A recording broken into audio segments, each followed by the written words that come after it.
జగన్ పని అయిపోయిందంట కదా. మీకు ఎవరు చెప్పారు జగన్ పని అయిపోయిందని? మీకు ఎవరు చెప్పారు జగన్ పని అయిపోయిందని? ఈ క్రౌడ్ చూస్తున్నారు కదా మీరు. చంద్రబాబు గారు అంటున్నారు కదా భూస్థాపితం చేశారని, పవన్ కళ్యాణ్ గారు కూడా అట్టడుగు స్థాయికి తొక్కేశారని. అందుకే వాళ్ళు భయపడుతున్నారు.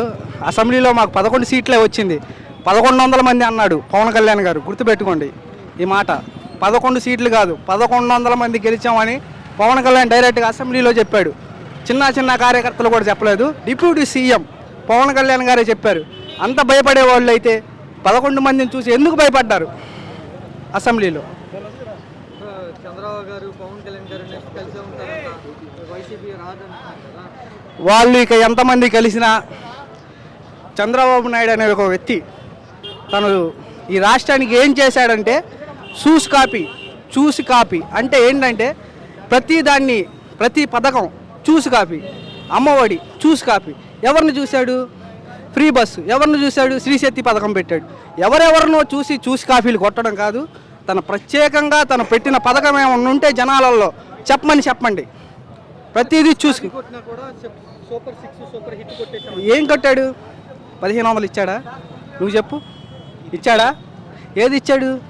రైతు భరోసా ఇచ్చాడా?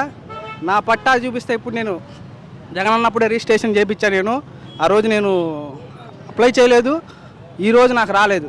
నా పట్టా చూపిస్తా నేను, మీకు కావాలంటే విత్ ప్రూఫ్లతో సహా. ఏది ఎక్కడిచ్చాడు? ఎవరికి ఇచ్చాడు?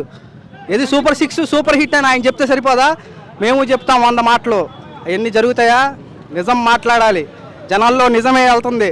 రేపొద్దున వాళ్ళకి 11 సీట్లు అన్నారు మమ్మల్ని, రేపొద్దున వాళ్ళకి 1 సీటు కూడా రాదు కూడా. మాది మంచి ప్రభుత్వం మేమే ఖచ్చితంగా అంటున్నారు కదా. అందుకని ఈ ప్రతి ఒక్క దాని మీద వీళ్ళ విధ్వంసకరమైన చర్యలు తప్ప ప్రతి ఒక్క ఇప్పుడు ఆటో కార్మికుల పరిస్థితి ఎలా ఉందంటే రోడ్డు మీద, నేను ఒక ఆటో డ్రైవర్గా చెప్తున్నాను, చాలా దీన స్థితిలోకి వెళ్ళిపోయాం మేము. మాకు ఇక్కడ హౌస్ లేదు, మాది కర్నూలు. మేము ఇక్కడ అద్దె హౌస్ రెంట్ హౌస్లో ఉంటున్నాము. సింగనగర్ మాది, కండ్రిక, ఎన్ఎస్ బోస్ నగర్. మా పరిస్థితి ఎలా ఉందంటే తీవ్రంగా పరిస్థితి అయింది. ఏమన్నంటే సూపర్ 6 నేను ముసలమ్మతో నొక్కిస్తానన్నాడు ఈ పెద్ద మనిషి.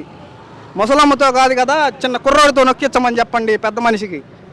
అంత చేత అయిన మనిషికి. జగన్ అప్పులు చేసి వెళ్ళిపోయాడు కదా, అందుకని ఆలస్యం అవుతుంది, కష్టంగా ఉంది. చంద్రబాబు సంపదను సృష్టించేవాడు కదా, ఎక్కడ సంపద? ఏది ఎక్కడ సృష్టించాడు సంపద? నేనంటే ఇది నా పేరేంటి, సంపద సృష్టిస్తాను, విజనరీ లీడర్. విజనరీ ఎక్కడుంది? ఆయన పేరు ఏంటంటే విజనరీ కాదు, చూసి కాపీ. ఆయన పేరు చూసి కాపీ.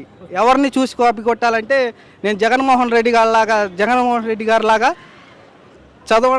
చదివి కరెక్ట్గా చదివాను కాబట్టి 10th క్లాస్ దాకా చదివాను.